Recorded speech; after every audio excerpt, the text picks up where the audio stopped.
My name is Kelly Jordan, and at 70 years old, I have learned that blood doesn't automatically earn respect. It must be given willingly. And when it's withheld for too long, well, that well runs dry. The morning of my birthday started like any other Thursday. I woke up in my pristine 2-bedroom apartment in downtown Seattle, the same space I'd moved into after selling the family home 3 years ago. The sale had been necessary, not financially, but emotionally. Too many memories of cooking birthday dinners that went unattended, of Christmas mornings spent alone while my son, Rodney, chose his wife's family traditions over mine. I made coffee in the French press Rodney had given me for Mother's Day 4 years ago, back when he still made an effort. The irony wasn't lost on me that it might be the last gift he'd ever given me that showed any real thought. I settled into my reading chair by the window overlooking Elliott Bay and waited. Not for congratulations or surprise visits. I had learned not to expect those anymore. I waited to see just how low the bar would sink this year. The text came at 11:47 a.m. No one's getting any gifts this year. We're cutting costs. Happy birthday, though. I stared at the message for a long moment, feeling something cold and final settle in my chest. Not hurt. I was past that. This was recognition. Pure, clear recognition of exactly where I stood in my son's priorities. You see, Ronnie Jordan is 38 years old. I know this with absolute certainty because I was there for every one of those birthdays until he married Stephanie 4 years ago.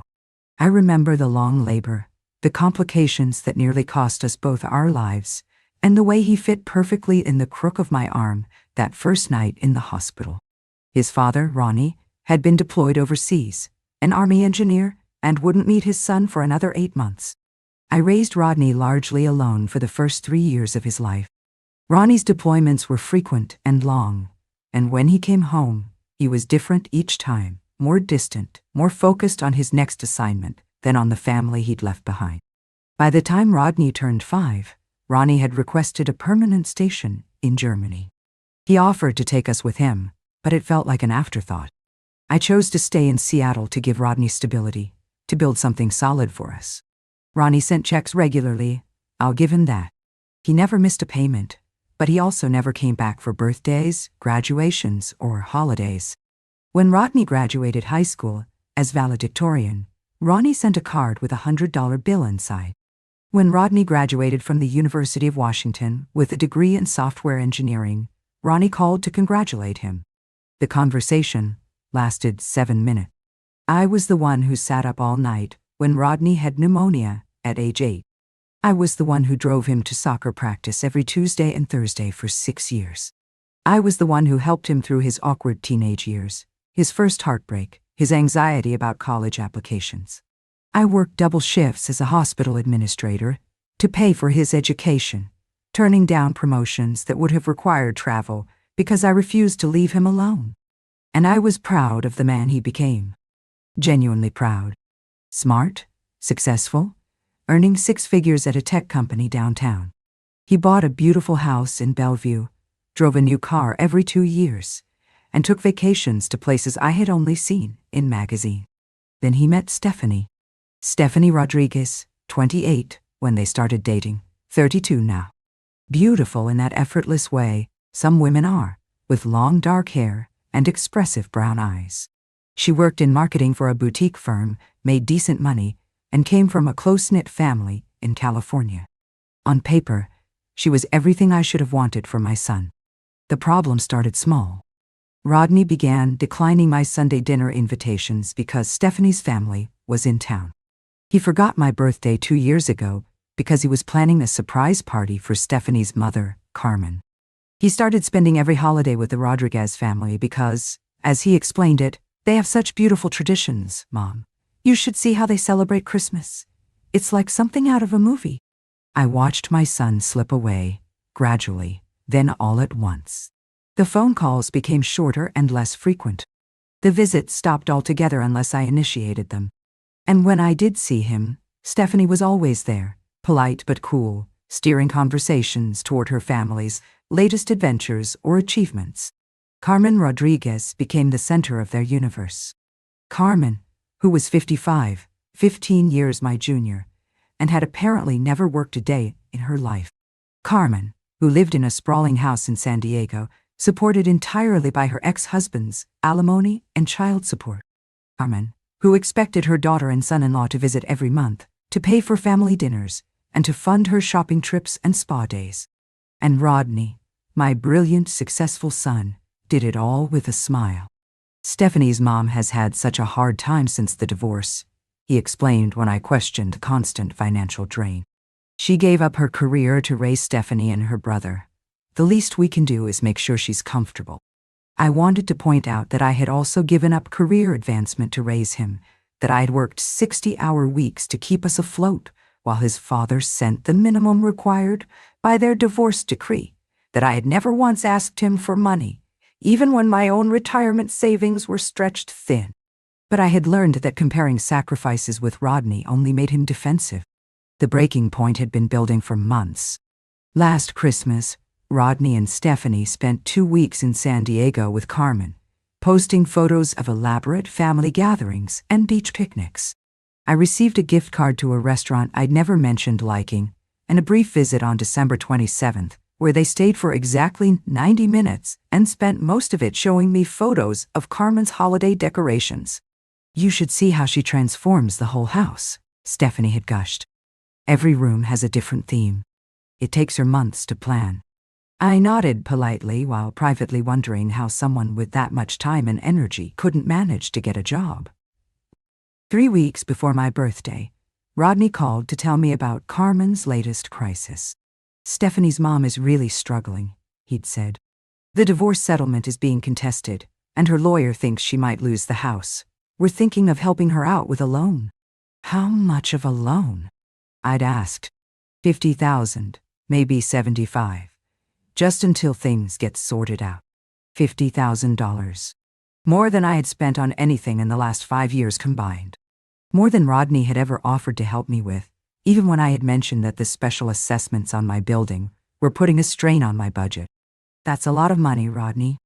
"I know, but family takes care of family, right? You taught me that. Family takes care of family." The words had echoed in my head for weeks. So when his birthday text arrived, I felt that familiar cold clarity wash over me. I walked to my desk and opened my laptop. Rodney's Instagram account was public. He'd never seen the need to make it private, since he rarely posted anything controversial. Just pictures of his perfect life with his perfect wife and her perfect family. The photo had been posted 6 hours earlier. Rodney, Stephanie, and Carmen, standing in front of the Eiffel Tower, all three of them beaming at the camera.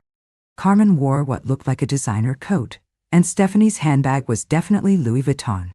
The caption read, "Mother-in-law surprised us with a dream trip to Paris. #family first, #blessing." I stared at that photo for a long time. I studied the expensive clothes, the professional photographer who had clearly been hired to capture the moment, the sheer joy on all three faces. Then I looked at the timestamp. They had been in Paris for 4 days. 4 days that included my birthday. #family first, #blessed. And tongue. I closed the laptop and smiled. You see, there was something Rodney didn't know about his mother-in-law's financial situation. Something Stephanie didn't know either, despite her certainty that her mother was a helpless victim of divorce proceedings.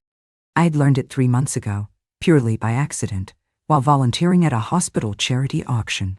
One of the major donors was a private investigator who specialized in financial crimes, and we had gotten to talking about his most interesting cases. When I mentioned my concerns about my son potentially being scammed by his in-laws, he offered to do some basic background research as a favor. What he had found was fascinating. Carmen Rodriguez wasn't being bankrupted by divorce proceedings. Carmen Rodriguez was being investigated by the IRS for tax evasion spanning 7 years. Carmen Rodriguez had been systematically hiding income from 3 different sources: a successful online business selling handmade jewelry, rental income from 2 properties she owned in Arizona, and consulting fees from her ex-husband's construction company. The woman who presented herself as a struggling single mother was actually earning close to $300,000 a year and had been lying about it to everyone, including her own daughter. But that wasn't the most interesting part. The most interesting part was that Carmen had been using Rodney and Stephanie's financial support to fund her legal defense.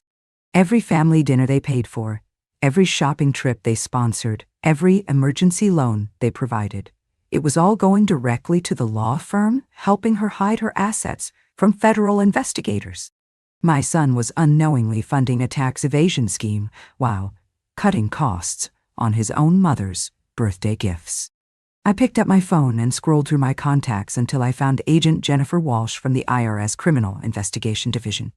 She'd been very interested in my information 3 months ago and had asked me to contact her if I learned anything else about Carmen's financial activities.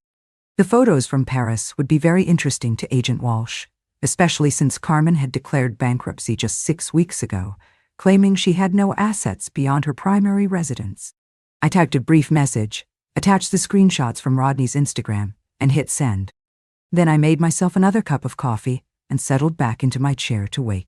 In 3 days, my son would be coming home from his dream vacation, expecting to slip back into his comfortable routine of supporting his wife's family while treating his own mother like an afterthought. Instead, he was going to learn exactly what happens when you choose the wrong people to protect. And I was going to make sure he understood that lesson completely. Agent Jennifer Walsh called me back within 2 hours. "Mrs. Jordan, this is exactly the kind of documentation we've been looking for." Her voice was crisp, professional, with an undertone of satisfaction that told me everything I needed to know. The timing couldn't be better. We've been building a case against Mrs. Rodriguez for 18 months, but we needed proof of her current financial status. Carmen, I listened while she explained the legal complexities. Carmen had filed for bankruptcy protection 6 weeks ago, claiming total assets of less than $15,000.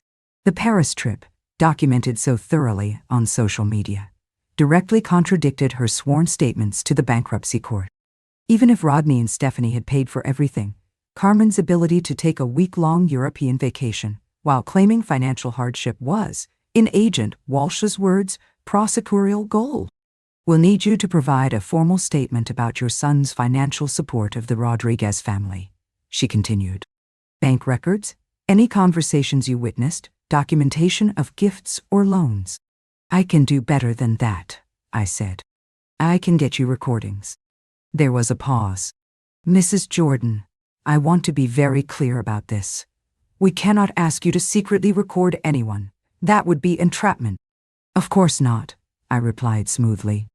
"I'm simply saying that when my son returns from Paris and inevitably calls to tell me about Carmen's next financial emergency, I'll be sure to put him on speaker while I'm in my home office, where I happen to keep my digital recorder for dictating my memoirs."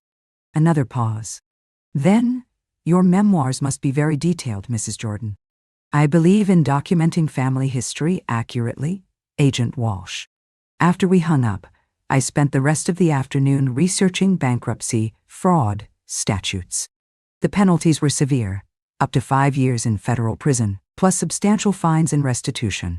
For someone like Carmen, who had spent years crafting an image of refined victimhood, the public humiliation would be devastating. But prison time wasn't what I was really after. What I wanted was for Rodney to see exactly who he had been protecting and exactly what it had cost him. The next morning, I drove to Pike Place Market and bought the ingredients for Rodney's favorite meal, the salmon teriyaki I used to make every Sunday when he was growing up. Then I stopped at the florist and ordered a dozen white roses, his favorite, to be delivered to his house on Friday evening. The card read, "Welcome home, son. I'd love to cook dinner for you this weekend. We have so much to catch up on. Love, Mom.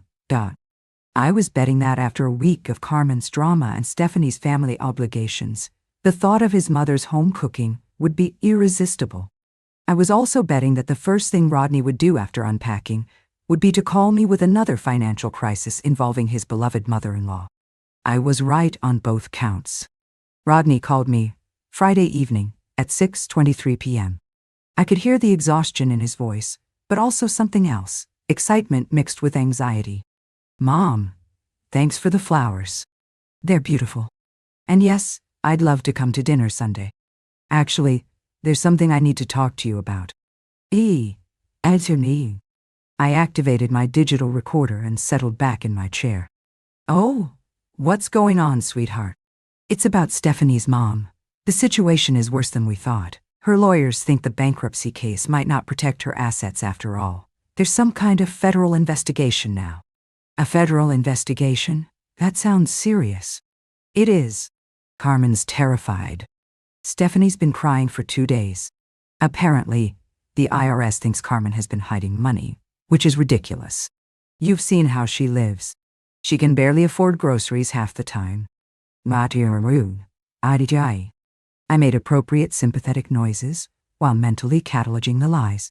Carmen's Instagram account, which I had been monitoring for months, showed weekly dinners at restaurants where entree cost more than my entire grocery budget. Her closet was filled with designer clothes, and her jewelry collection could have funded a small business. What kind of help does she need? I asked, though I already knew the answer. Her lawyers want $100,000 upfront for the defense fund. They say federal cases are complex, expensive. Without proper representation, she could lose everything. $100,000. The number hit me like a physical blow, not because it was shocking, but because it was so predictable. Of course, Carmen's crisis would cost exactly enough to drain Rodney and Stephanie's savings. Of course, it would require them to mortgage their future for a woman who had been lying to them for years. That's a lot of money, Rodney. I know. We've got about $60,000 in savings, and we could take a loan against the house for the rest. Stephanie thinks we should also start a GoFundMe. Reach out to family and friends for help. A GoFundMe. Carmen wanted her daughter's in-laws and acquaintances to fund her legal defense against tax evasion charges. The audacity was breathtaking. Before you make any major financial decisions, I said carefully, have you verified these charges against Carmen? I mean, federal investigations don't just appear out of nowhere. Mom, of course they do. The government goes after innocent people all the time. Carmen's just an easy target because she's a divorced woman without connections. The whole system is designed to crush people like her. I wondered if Rodney had any idea what people like Carmen actually were. I'm sure you're right, I said. It just seems like such a coincidence that this investigation would surface right after the bankruptcy filing. What do you mean? Well, timing-wise, it's odd. Bankruptcy cases are public record. If someone wanted to challenge Carmen's financial claims, they would have access to all her statements now. It would be very easy to compare what she told the court with how she actually lives. There was a long silence. Then, Mom, you're being paranoid. Carmen's not living lavishly. The Paris trip was a gift from us, remember? We paid for everything because she's been through so much. Of course, sweetheart. I'm sorry if I sounded suspicious. It's just that $100,000 is life-changing money. I want to make sure you've considered all the angles. Yes, and we have. This is family, Mom. Family takes care of family.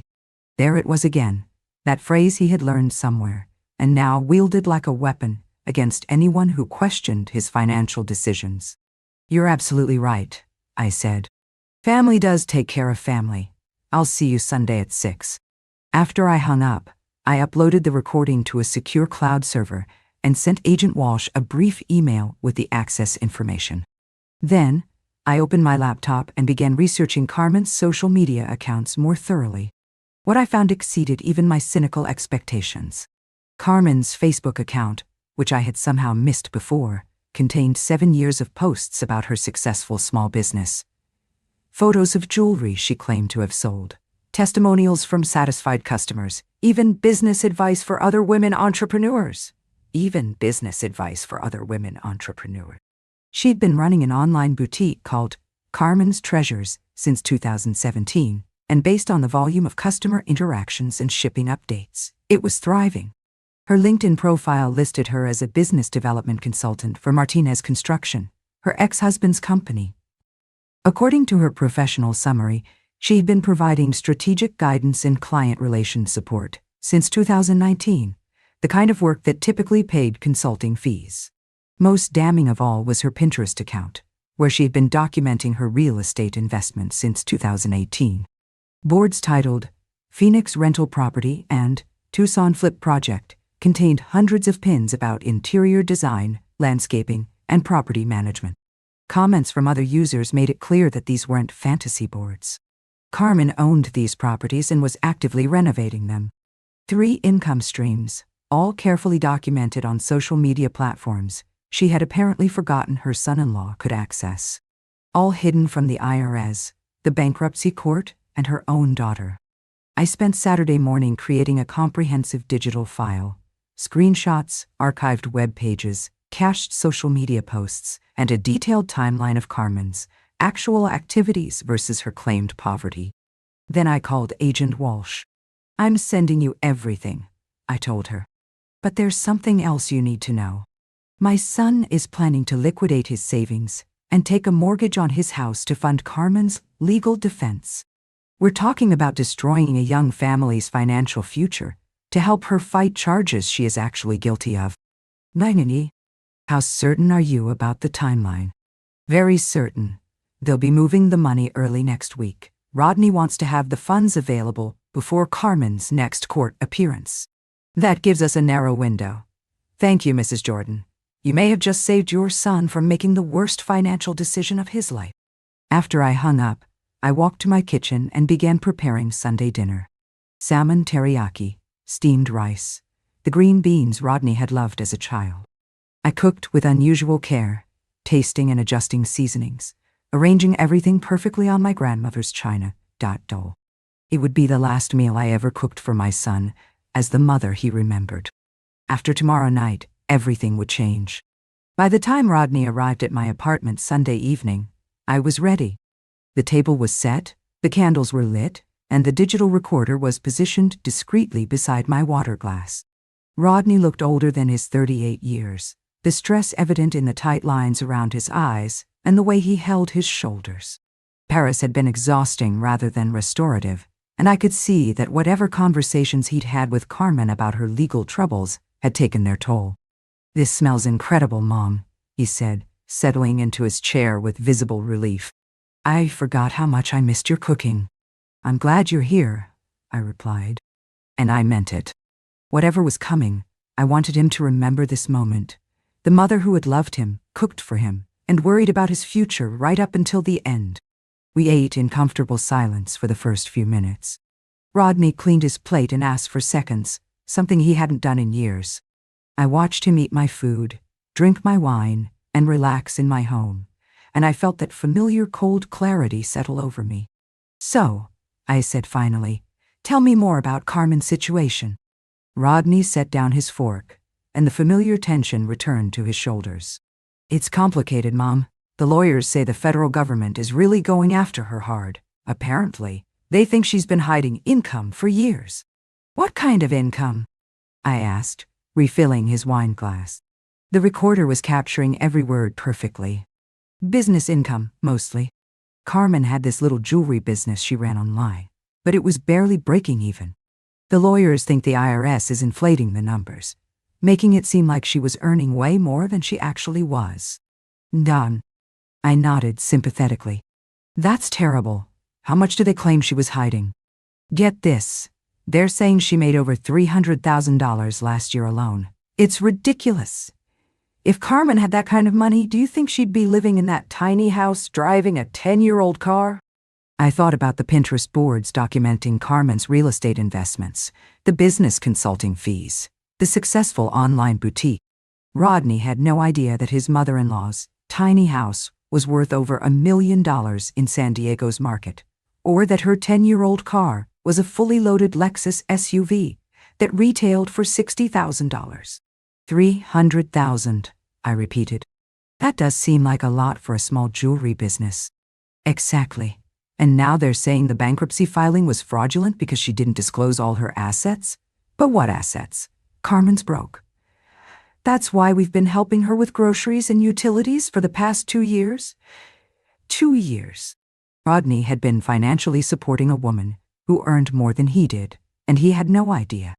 "The whole thing is just a witch hunt," he continued, warming to his subject. "They're trying to make an example of her because she's Hispanic and doesn't have the resources to fight back properly. It's disgusting." I watched my son's face as he spoke, seeing the genuine conviction there.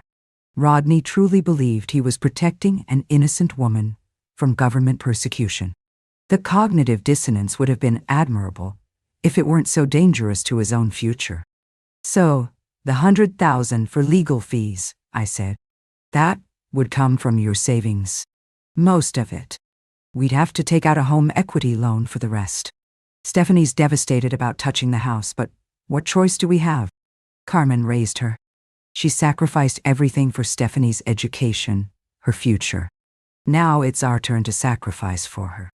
I sacrificed everything. I wondered what Rodney would say if he knew that Carmen's sacrifices had included hiding nearly $2 million in assets while collecting alimony from her ex-husband and financial support from her daughter. That's a big decision, I said carefully. Have you seen any of the actual evidence against Carmen? Court documents, financial records? Rodney's jaw tightened. Mom, I don't need to see evidence. I know Carmen. She's practically family. More than family. She's been more of a mother to me these past 4 years than... He stopped himself, but the implication hung in the air between us. No more of a mother than me. There it was, finally spoken aloud. I see, I said, my voice perfectly level. Well, it sounds like you've made your decision. We have. Stephanie and I talked about it all week in Paris. We're going to do whatever it takes to protect Carmen. Family takes care of family. I reached for my laptop, which I had positioned on the side table.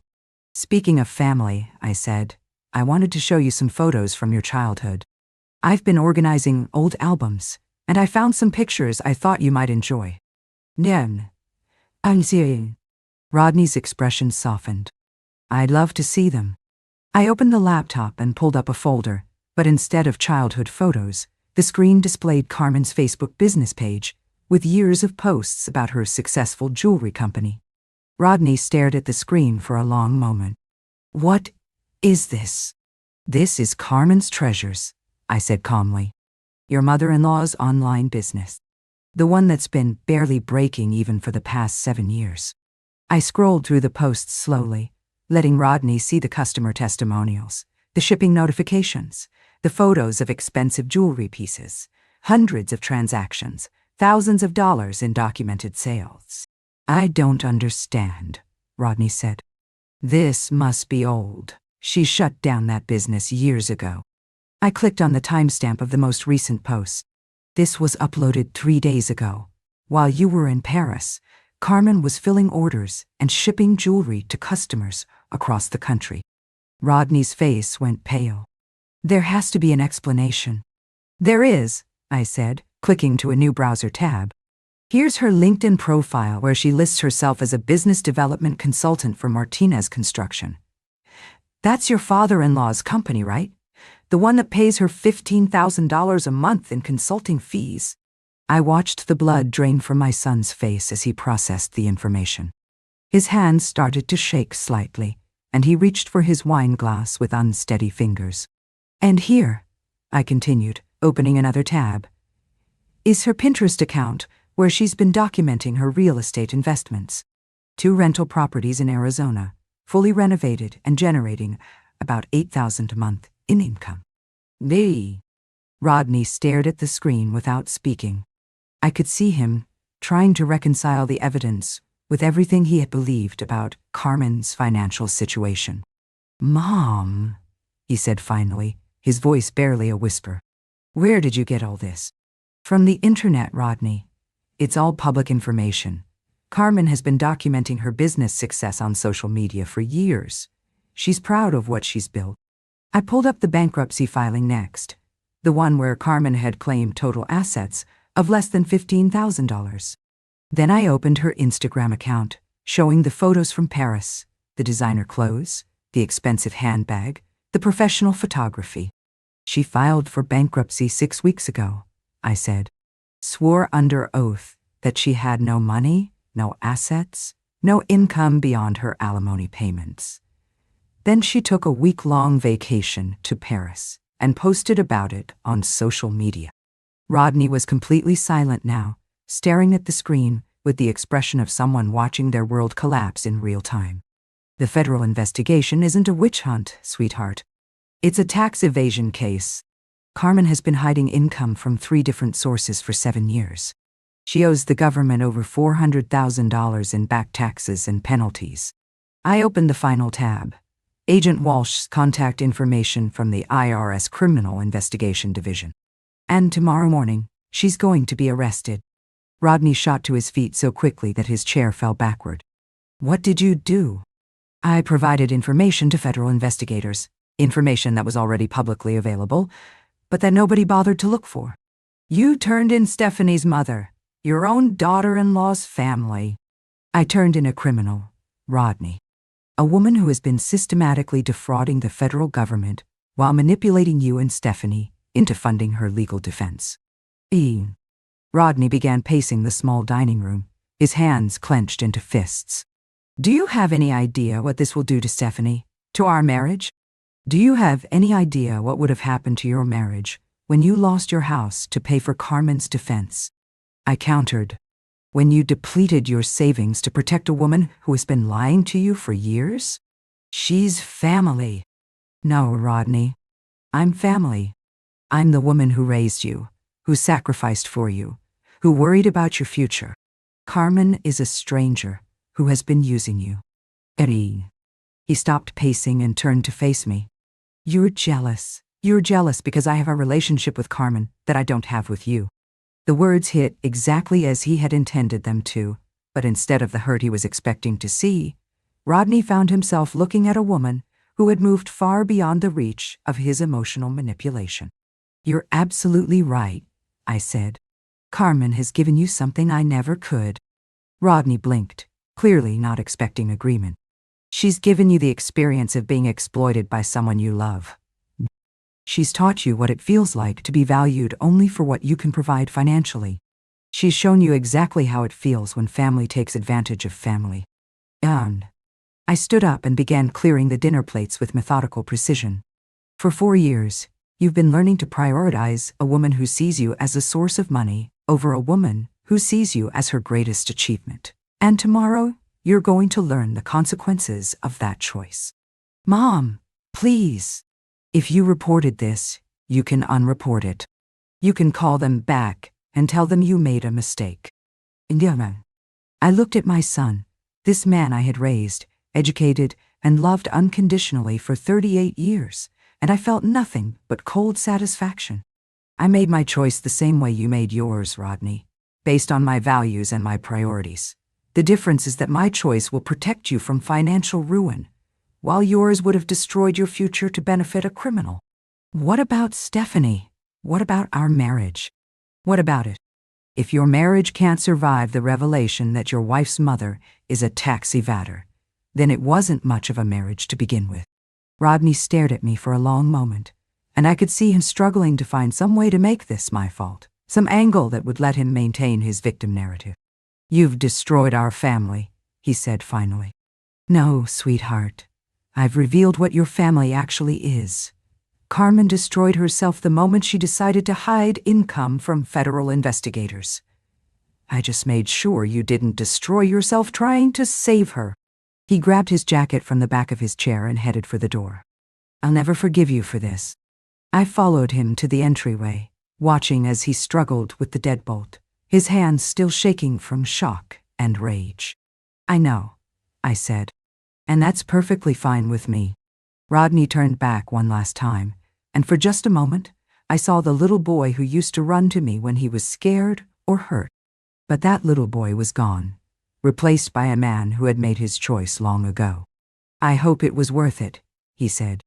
I thought about the $100,000 he wouldn't lose, the house he wouldn't have to mortgage, the marriage that might actually survive once the truth came out, and the future he would have, because I had protected him from his own misguided generosity. It was, I said, and closed the door behind him. Through the window, I watched Rodney sit in his car for several minutes before starting the engine. His phone rang twice, probably Stephanie, calling to check on his dinner with his mother. He didn't answer either call. When his taillights finally disappeared around the corner, I returned to my dining room and finished clearing the table. The recorder had captured everything perfectly. Agent Walsh would be very interested in Rodney's detailed admissions about Carmen's financial situation and the planned money transfers. I poured myself another glass of wine and settled back into my reading chair. Tomorrow would bring arrests, revelations, and the complete collapse of the Rodriguez family's carefully constructed lies. Rodney would learn exactly what kind of people he had chosen to protect, and I would finally understand what it felt like to choose myself first. I woke up Monday morning to the sound of my phone buzzing insistently on the nightstand. The caller ID showed Agent Walsh's number, and I answered on the second ring. Mrs. Jordan, we executed the warrant at 6:00 a.m. Carmen Rodriguez is in federal custody. Nebani, winner, ya negri. I pulled on my robe and walked to the kitchen, putting the phone on speaker while I started my coffee. Any problems with the arrest? None at all. She was completely shocked, which tells us she had no idea anyone was investigating her financial activities. The evidence you provided made it straightforward. We found additional documentation at her residence that confirms everything in your report. Through my kitchen window, I could see Seattle waking up to a crisp October morning. Somewhere across the city, Rodney was probably getting the phone call that would shatter whatever illusions he still maintained about his mother-in-law. What happens next? I asked. Arraignment is scheduled for Wednesday. Given the amount of money involved and the international travel, the prosecutor will likely request she be held without bail. Tax evasion combined with bankruptcy fraud carries serious federal penalties. After Agent Walsh hung up, I sat at my kitchen table with my coffee and waited. Rodney would call within the hour. I was certain of that. The question was whether he would be calling to apologize or to blame me for destroying his perfect family.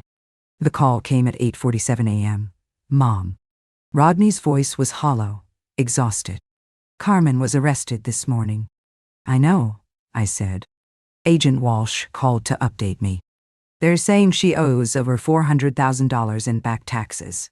They're saying she hid income for 7 years. They're saying the bankruptcy filing was fraudulent. I waited for him to continue, but he seemed to be struggling with the words. Stephanie is... He paused, and I could hear him taking a shaky breath. Stephanie is devastated. She had no idea. None of us had any idea. I'm sorry this is difficult for you both, I said, and I meant it. I hadn't wanted to hurt Stephanie, who was genuinely innocent in all of this. The lawyers say Carmen could go to prison for 5 years. 5 years, Mom, and the house in San Diego. They're saying it might be seized as part of the restitution. Carmen's house, the one she had claimed was her only asset, worth less than her mortgage balance, was actually worth over $1 million in San Diego's inflated real estate market. The IRS would sell it to recover some of the taxes she owed. What about the money you were planning to give her? I asked. We can't. Our lawyer says any money we transfer to Carmen now could be considered part of the conspiracy. We could be charged as accessories if we try to help her financially. The $100,000 Rodney had been prepared to sacrifice was now safely protected by federal law. He couldn't give it away, even if he wanted to. Rodney, I said carefully, I need you to understand something. This investigation started months before your birthday. Before Paris, before any of this happened. Carmen's arrest has nothing to do with my feelings about how you've treated me. There was a long silence. Then, but you could have warned us. You could have told us what you knew before we made plans. Before we... His voice cracked. Before we looked like idiots. Would you have believed me if I had come to you 3 months ago and told you that Carmen was hiding income? Would you have listened? Another silence, longer this time. You would have accused me of being jealous and vindictive, I continued.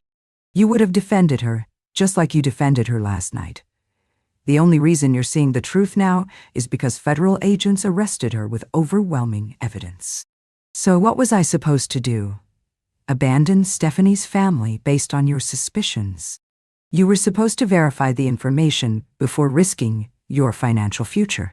You were supposed to ask questions, do research, and protect your own interests while helping others. I could hear Stephanie crying in the background, and Rodney murmuring something to comfort her. We have to go, he said finally. Stephanie's meeting with a lawyer this afternoon. We need to figure out how to protect ourselves from this mess. After he hung up, I finished my coffee and got dressed for the day. I had plans that didn't involve sitting at home, feeling sorry for my son's poor judgment.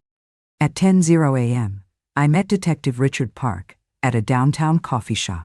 Richard had been investigating financial crimes for the Seattle Police Department for 15 years, and we had worked together on several cases when I was still a hospital administrator. He had been the one to connect me with Agent Walsh originally. "Congratulations," he said, sliding into the booth across from me. "Your tip led to the biggest tax evasion bust in the region this year." It wasn't about congratulations, Richard.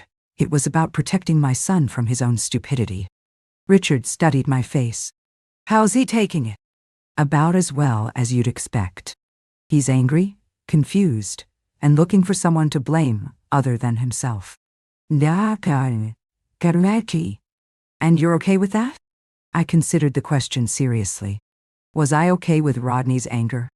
Was I okay with the possibility that he might never forgive me for revealing the truth about Carmen? "I'm okay with protecting him from financial ruin, even if he hates me for it," I said finally.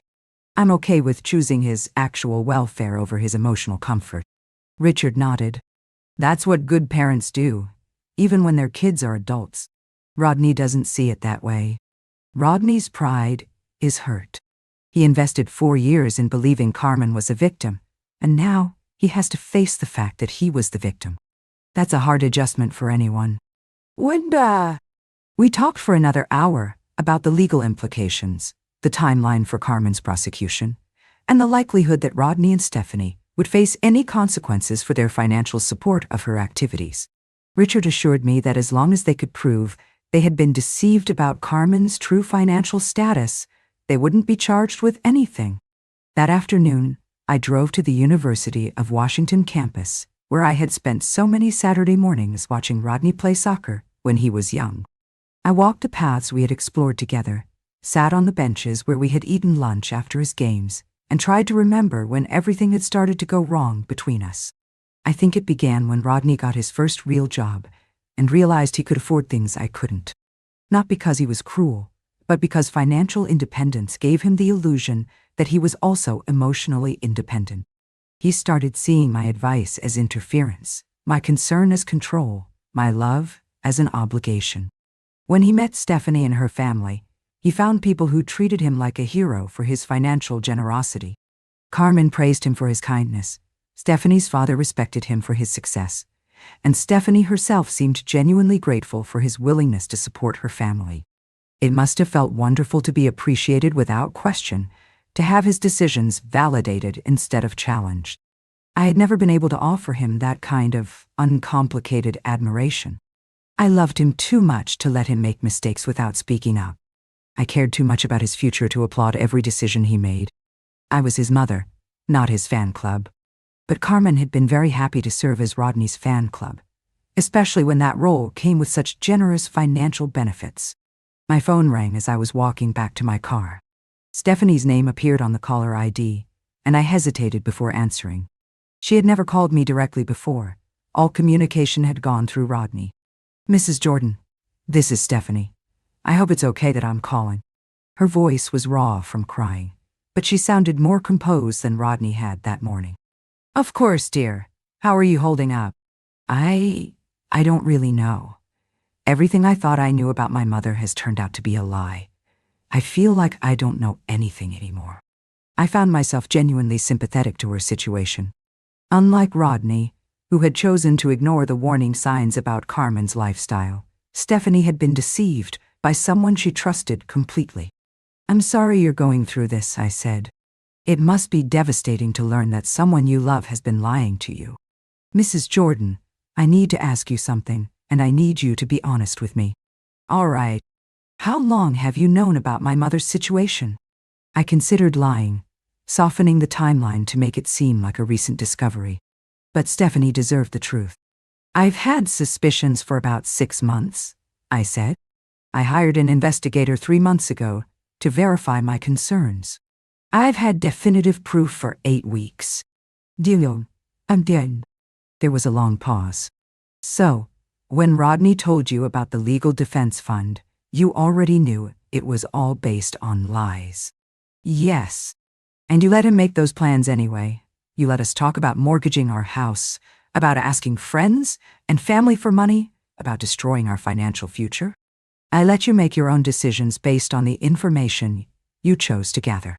You could have warned us. Stephanie, if I'd come to you 3 months ago with accusations about your mother, what would you have done? Another pause. I would have thought you were trying to cause problems between Rodney and my family. And if Rodney had chosen to believe me over you and your mother, what would that have done to your marriage? A longer pause this time.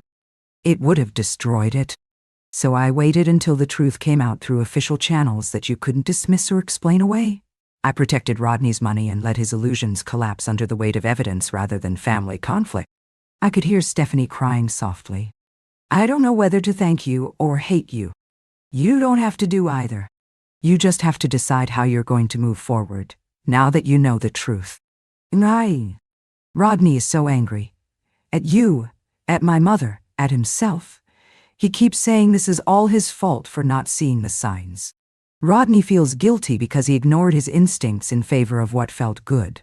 That's human nature, but it's also a lesson he needed to learn. What if he never forgives you? The question hung in the air between us. What if Rodney never forgave me? What if my choice to protect him cost me my relationship with my son permanently? Then I'll live with that, I said. I would rather have a son who hates me, but has a secure future, than a son who loves me, but loses everything to a criminal's lies. After Stephanie hung up, I sat in my car in the university parking lot and faced the reality of what I had done. I had chosen to protect Rodney's financial future at the cost of his emotional trust. I had prioritized his practical welfare over our relationship, and I had no regrets about that choice. Tomorrow would bring more revelations as the investigation continued.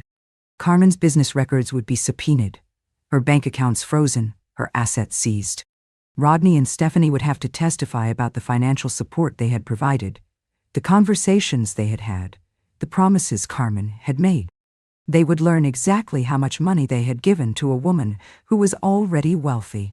They would see the receipts for luxury purchases made with their grocery money, the vacation photos funded by their utility payments, the legal fees that had actually paid for Carmen's asset protection, rather than her defense. Rodney would understand, eventually, that I had saved him from something far worse than embarrassment. I had saved him from financial ruin in service to a lie. Whether he would ever thank me for that salvation remained to be seen. But I was no longer waiting for his gratitude or his forgiveness. I had moved beyond the need for either. 3 weeks after Carmen's arrest, I received an invitation that would have seemed impossible a month earlier. Stephanie wanted to have lunch. We met at a quiet restaurant in Bellevue, not far from the house Rodney had been so proud to show me when they first bought it. Stephanie looked older than her 32 years, the stress and sleepless nights evident in the dark circles under her eyes and the way she held her shoulders. "Thank you for coming," she said as we settled into our booth. "I wasn't sure you would." "I'm always available for my daughter-in-law," I replied, and I meant it. Despite everything, Stephanie remained an innocent victim in this situation. She ordered a salad she barely touched while I had the salmon teriyaki. The irony wasn't lost on me. Here I was, sharing my son's favorite meal with his wife, while Rodney himself refused to take my calls. "The sentencing hearing is next week," Stephanie said finally. 5 years in federal prison, plus restitution of $800,000. $800,000. Carmen's criminal activities had been even more extensive than anyone had initially realized. The additional investigations had uncovered years of unreported income, hidden assets, and fraudulent tax filings that went far beyond what I had originally discovered. "How are you handling everything?" I asked. "Better than Rodney. Honestly, I think I'm angrier than he is. My mother stole from me, Mrs. Jordan. She stole my trust, my peace of mind, my ability to believe anything she ever told me. But she also stole from Rodney and from you.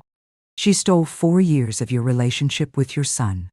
Rodney spent all that time choosing her over you, supporting her instead of appreciating you, prioritizing a criminal over his own mother. And then do. Stephanie reached into her purse and pulled out a manila folder. I've been going through Rodney's financial records, trying to figure out exactly how much money we gave my mother over the years. The total is staggering. She slid a spreadsheet across the table. I studied the columns of numbers, the careful documentation of grocery money, utility payments, car repairs, medical bills, and emergency loans that had never been repaid. $47,000, Stephanie said. In 4 years, we gave my mother $47,000 while she was earning $300,000 a year and hiding it from everyone. I looked at the numbers and felt a cold satisfaction settle in my chest. Rodney had spent nearly $50,000 supporting a wealthy woman, while telling his own mother that the family was cutting costs on birthday gifts. There's something else, Stephanie continued. I found this in Rodney's desk last week. She handed me a small velvet box. Inside was a simple but elegant necklace, a gold chain with a small pendant in the shape of a heart, the kind of gift a son might give his mother for a milestone birthday. He bought this for your 70th birthday, Stephanie said quietly. The receipt was in his desk drawer. He spent 2 hours picking it out, according to the jeweler's notes. Then he decided not to give it to you because my mother was having another financial crisis and needed help with her lawyer's fees. I held the necklace up to the light, watching the pendant catch the afternoon's sun. Rodney had thought of me, had planned to honor my birthday, had chosen a gift with care and intention, and then he had put it away to fund Carmen's fraudulent legal defense. Keep it, Stephanie said when I tried to hand the box back. He bought it for you. He chose not to give it to me. He chose wrong about a lot of things, but his initial instinct was right. I fastened the necklace around my neck, feeling the small weight of the pendant against my chest. It was beautiful, thoughtful, exactly the kind of gift I would have treasured from my son. Is Rodney still angry with me? I asked. Furious. But he's also starting to understand what you saved him from. The financial planner showed us projections yesterday. If we'd liquidated our savings and mortgaged the house for Carmen's defense fund, we would have been financially ruined for the next 15 years. Stephanie pulled out another document, this one showing their current financial position versus what it would have been if they had proceeded with their original plan. We would have lost everything, Mrs. Jordan. Our savings, our equity, our ability to retire before we're 70. All to protect a woman who didn't need protection. I studied the numbers, seeing the full scope of what my intervention had prevented. Rodney's anger was costing him emotionally, but my actions had saved him from a financial disaster that would have destroyed his future. What happens now? I asked. Now, we rebuild. Rodney's in therapy, trying to work through his guilt and anger. I'm in therapy too, learning to trust my own judgment again. We're both trying to figure out how to move forward.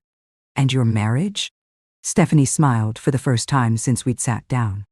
Stronger, actually. This whole experience taught us that we're on the same team.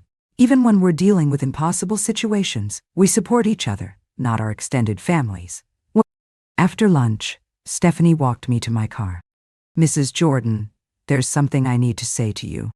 I waited. Rodney may never apologize for choosing my mother over you. His pride is too wounded, and admitting you were right means admitting he was wrong about everything. But I can apologize. I'm sorry we took advantage of your kindness. I'm sorry we took advantage of your kindness. I'm sorry we took you for granted. And I'm sorry it took a federal investigation to make us see the truth. Thank you, Stephanie. That means more than you know. There's a family gathering next weekend. Rodney's cousin is getting married, and there's a reception at a hotel.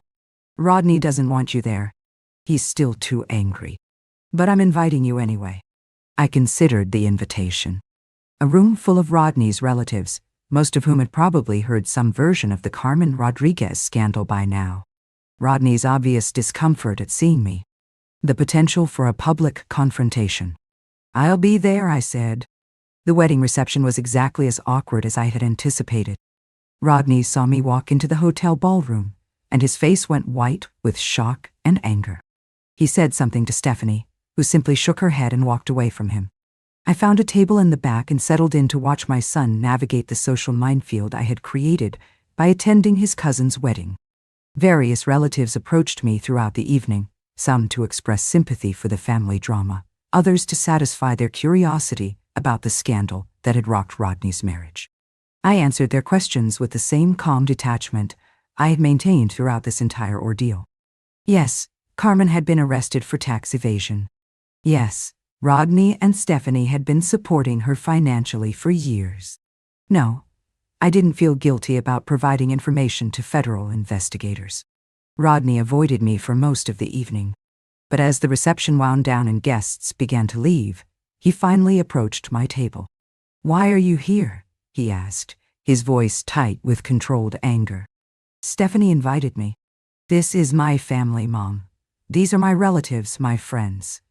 You don't get to show up and act like nothing happened." I looked up at my son, this man I had raised, educated, loved, and ultimately protected from his own poor judgment, and I felt the same cold clarity I had experienced the night I revealed Carmen's crimes. "Nothing did happen, Rodney. A criminal was arrested, fraudulent activities were exposed, and you were saved from financial ruin. Those are facts, not tragedies. You destroyed my trust in my own judgment. You made me question everything I believed about family, loyalty, love. You turned my world upside down. I gave you information. You chose what to do with it. You manipulated the situation. You could have warned me privately, but instead you went to the federal government and made it public. You humiliated me. I protected you using the only method that would actually work. If I had warned you privately, you would have dismissed my concerns and proceeded with your plans. The only way to stop you from destroying your financial future was to make sure Carmen was arrested before you could give her the money." Rodney stared at me for a long moment. "Do you have any regrets? Any remorse for what you've put us through?" "None. You." I thought about the question seriously. Did I regret protecting my son's financial future? Did I regret exposing a criminal who was systematically defrauding the government and manipulating innocent people? Did I regret choosing Rodney's actual welfare over his temporary emotional comfort? No, I said simply. I don't. Then we have nothing more to say to each other. Rodney turned and walked away, collecting Stephanie with a sharp gesture and heading for the exit. I watched them leave and felt a profound sense of completion. I had done what needed to be done. I had protected my son from his own misguided loyalty, saved his financial future, and exposed the truth about the woman he had chosen to prioritize over me. The fact that he hated me for it was irrelevant. Driving home that night, I touched the necklace Rodney had bought for my birthday but never given me. The pendant felt warm against my skin, a reminder that his love for me still existed somewhere beneath the anger and wounded pride. But I was no longer waiting for him to rediscover that love. I was no longer hoping for reconciliation or forgiveness or gratitude. I had learned something valuable from this experience. Sometimes, the greatest act of love is one that goes unrecognized and unappreciated. Sometimes, protecting someone means accepting that they will hate you for it. Carmen Rodriguez was beginning a 5-year prison sentence, and her victims were finally free from her manipulation. Rodney and Stephanie's marriage was stronger, their finances were secure, and their future was protected. My son would never thank me for saving him from financial ruin. He would never apologize for choosing criminals over his own mother. He would never acknowledge that my actions had been motivated by love rather than revenge. And I was completely at peace with that reality. At 70 years old, I had finally learned to choose myself first, to act based on my own judgment rather than my son's approval, to prioritize what was right over what was comfortable. It had cost me my relationship with Rodney, but it had saved his future. That was a trade I would make again without hesitation. So, that's my story. That's how I learned that sometimes love means making choices that destroy relationships in order to save lives. Rodney thinks I betrayed him, but I saved him from betraying himself. He'll understand eventually. Maybe when he's my age. Maybe when he's faced with protecting someone he loves from their own poor judgment. Or maybe he never will. Either way, I sleep well at night knowing that my son has a secure future, even if he doesn't have a relationship with his mother. Sometimes that's what real love looks like: cold, calculated, and completely unforgiving. Please subscribe to my channel.